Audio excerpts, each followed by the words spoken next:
everyone. Thank you for checking out my YouTube channel today, The Study of Antiquity and the Middle Ages. I'm your host, as always, Nick Barksdale, and today we are joined by a very special guest, Dr. Maeir. Dr. Maeir, thank you so much for coming on today.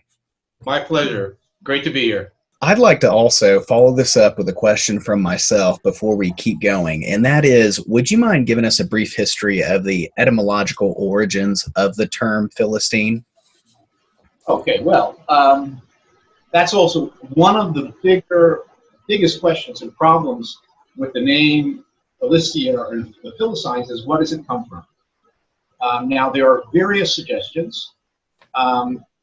First of all, let's start that in the Medinet Habu reliefs, Ramses III gives a list of various groups of the so-called Sea peoples, and one of them is something that if we translated into English would be Palastu.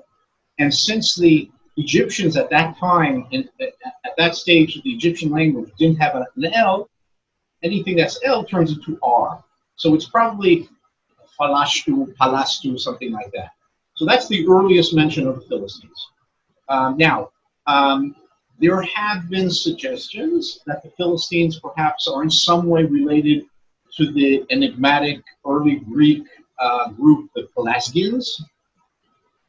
There's some similarity with the name, but first of all, who the hell are they? Nobody really knows who the Pelasgians are, of one. And two, there's no way of proving that. The other suggestion that already appears in early Jewish biblical commentaries, that means from centuries ago, is that Philistines, or in Hebrew, Pilišti, there's a root in Hebrew, something like palash, which means invader or invade.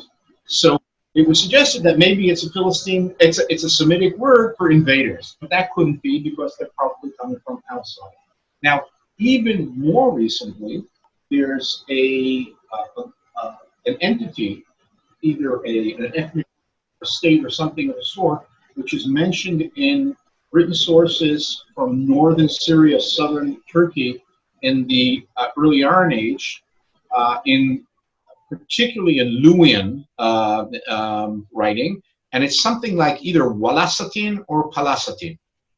And so some people have suggested, and this is not accepted by everybody, that there were two groups of Philistines, one in the north and around the Amuk Valley in southern Turkey and northern Syria, and another one in the south, the southern Philistines, the ones that are known from the Bible.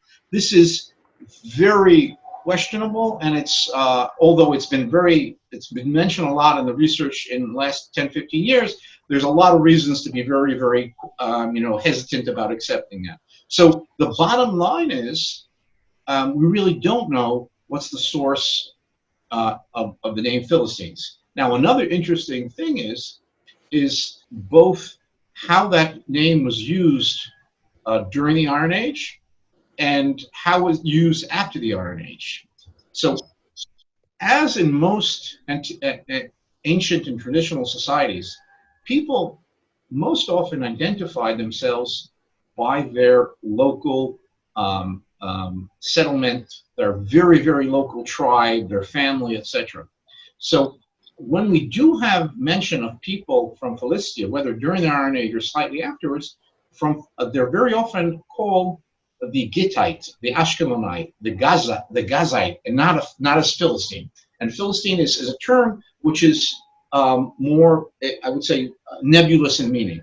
The other question, and that's very interesting, and this people very often ask, is what's the connection between the biblical Philistines and the modern Palestinians?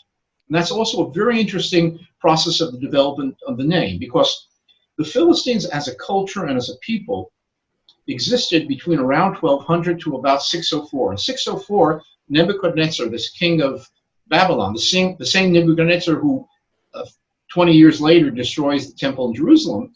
So the remaining Philistine cities in 604 revolted against him, and he came and campaigned, and in typical Babylonian fashion, destroyed them, killed them all. Whoever was left was exiled. And they were exiled to Mesopotamia. And here and there we have a few sources mentioning some people who are identified as people from the Philistine cities, but they cease to exist as a cultural entity, as a polity, as a defined cultural group.